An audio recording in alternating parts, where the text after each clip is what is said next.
Welcome to RLCS Overtime, ladies and gentlemen, your one-stop shop for all things RLCS and Rocket League Esports. I'm your host, Wave Punk. I've got a findable carpet and a Quinn Lobdell with me. This has become the normal desk for Rocket League for Overtime. We've adopted him. Yeah. Mom let us keep him. It's so nice to be here. It's just good to have a home, right? better than where it was before.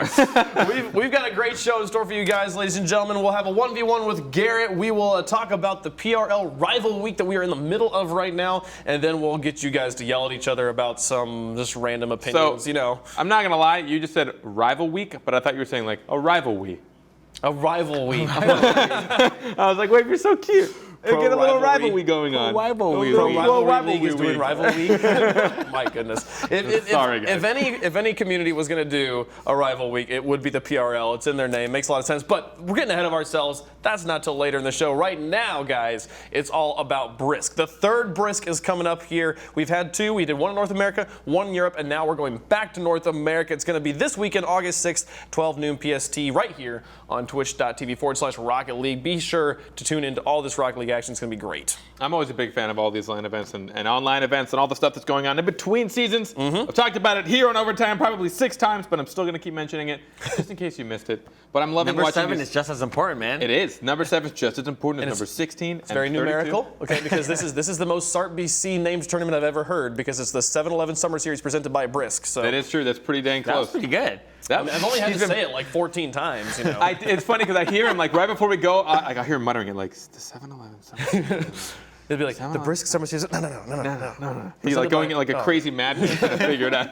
But not a lot. You've gotten it down though. Yeah, we're good. We're good to go here, and we've got some good teams to take a look at here, guys. I want to talk about who's hot and who's not in this tournament right now. We got some teams that maybe people have heard of, some teams that they haven't heard of. If you didn't watch DreamHack, there's definitely some new names here. Who's hot for you right now, Carpet? Now I don't know if I've ever. It's been a long time since I've said this team roster, and it's a little situational. I got to go with G2.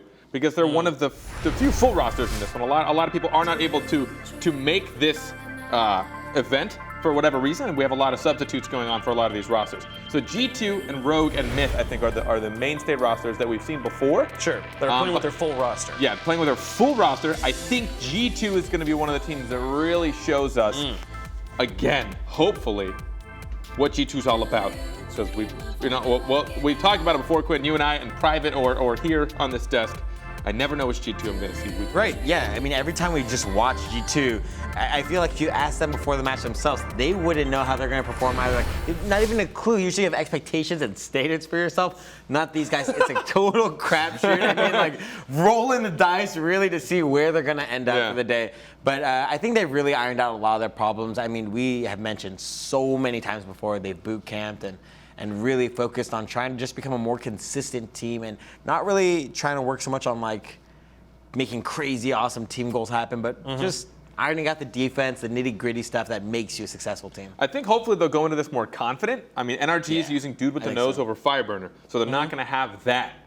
Not having to go against a full NRG roster, I think, is already just a weight off of everyone's shoulders. Dude with the Nose is no joke either. Of course. For sure. But he's no Fireburner. For anyone who didn't watch at the DreamHack LAN, I mean, it's super important to mention the crazy breakout performance Dude with the Nose has. He's always been like a solid player who I think every professional player had respect for, but coming off the stage for his first time ever, and that's a big deal. Your first LAN experience is basically a disaster for almost every player out there, right? It's like it takes a certain type of personality to deal with that pressure, and he did it. No, but to talk about NRG not playing with Fireburner, we've talked so many times. But they have Dude with the Nose. They have Dude with the Nose. That's what I'm saying. But this is NRG. Are you saying Fireburner? What is the strength of NRG? The strength of NRG is Jacob plus Fireburner. These two guys together. So now you're gonna have Jacob without Fireburner. How are they gonna perform? We'll find out. But G2, I think you could definitely make an argument that they are the favorite for the tournament right now, just because they are one of the only teams who are currently in kind of the top 4 of the power rankings who is playing with their full roster here at Brisk. Now, of course, honorable mention. You know I'm a big fan of their gameplay. In my head, I wanted to give it to Rogue. I've always talked about how much I love the Matt and Sizz duo, and I really love the way that they play with Turtle.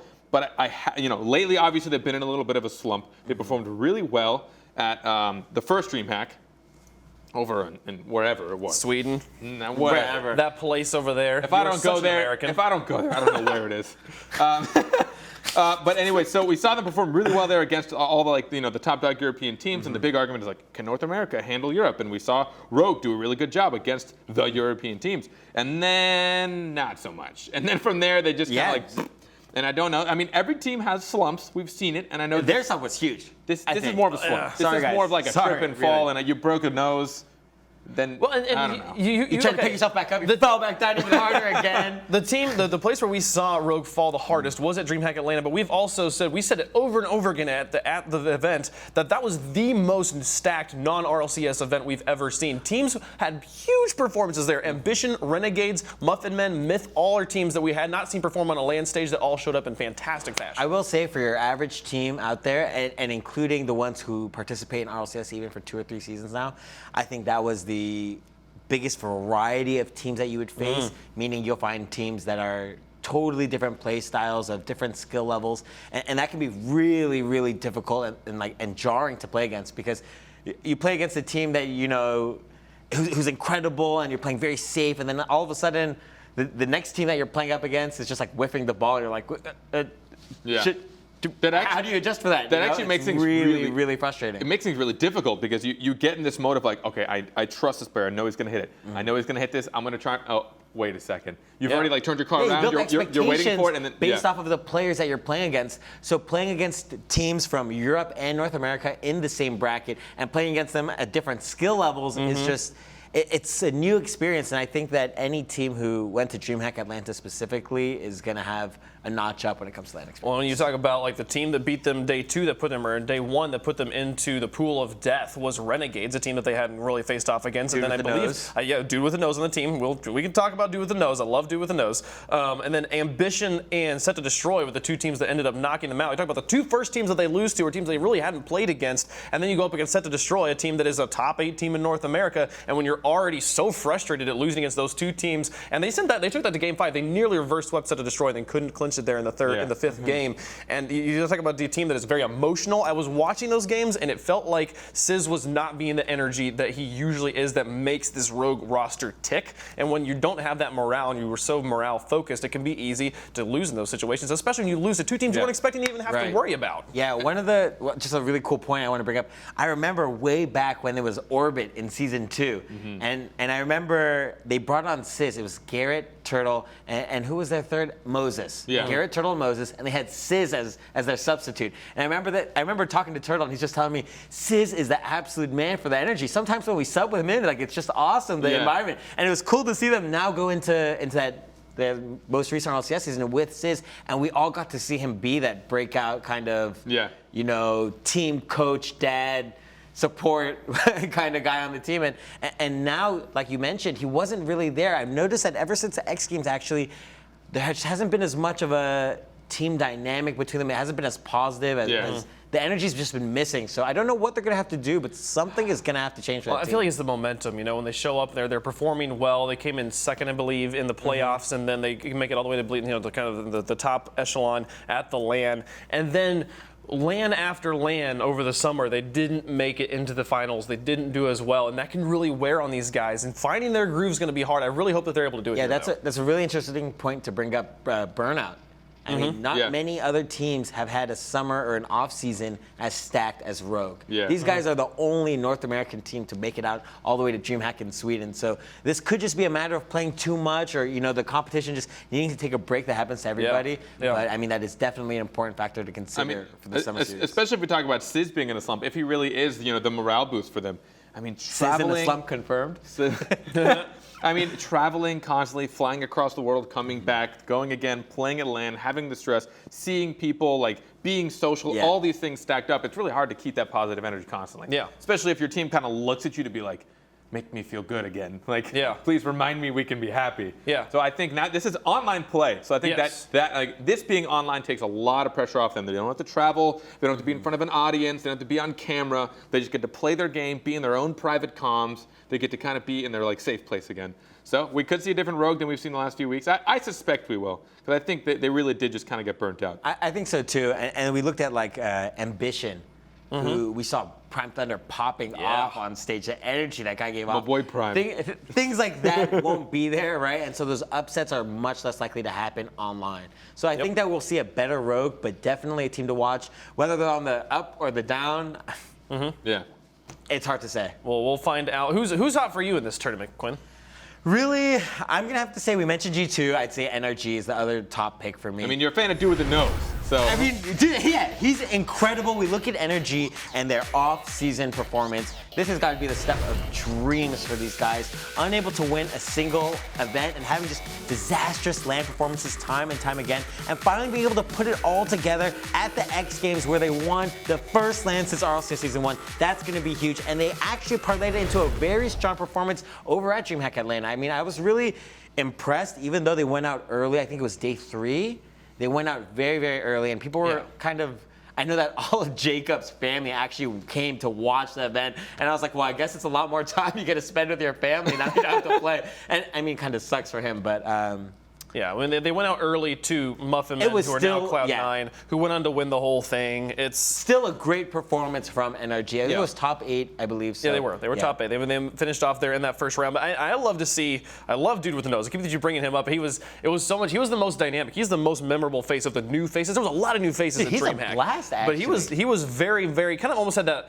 I always call it the sub vibe of people like Sizz, who are like extremely talkative, and you can tell like you're part of the reason you're on this roster is because you knocked on enough doors to be like, hey, let me play, let me be on your team. And he was, good enough to back it up, so he's now where he is. But these players who are super, super talkative, oftentimes when you go to LAN, the player you'll end up talking to the most are the players who are the substitute players, because they're the ones who talk their way into the roster, right? And Dude with the Nose kind of has that vibe too, but he's also just like Sizz, Basically, Dude with the Nose, there's no legitimacy whatsoever to your claim on the team. You talked your way into it, man.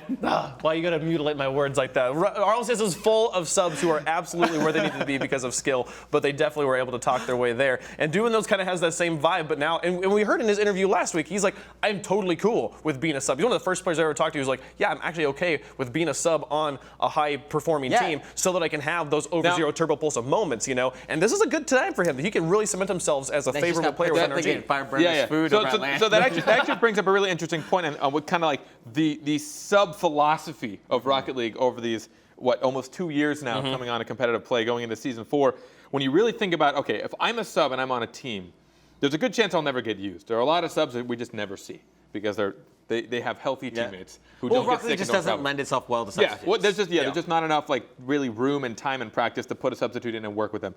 But now if I'm a substitute for NRG, me, all right? Let's talk about my awful gameplay. Okay. I'm a substitute for NRG. I'm going to look a lot better playing with anyone on that roster than I will subbing for a team that's like maybe it depends on who you're or starting on a team. That's true. They're going to make me look better just because they're so good, no matter how bad it is. I mean, we saw Dude with the Nose, and who was the other? Hot Wheels Sid, who's actually a former substitute for Genesis, and he also played in Season 2, so definitely not new to the community. I guess to finish my point. Not to say the Dude with the Nose isn't going to be able to live up to his standards, but I think it's really good for a substitute that already kind of had a breakout moment to then be able to perform with two such solid working players.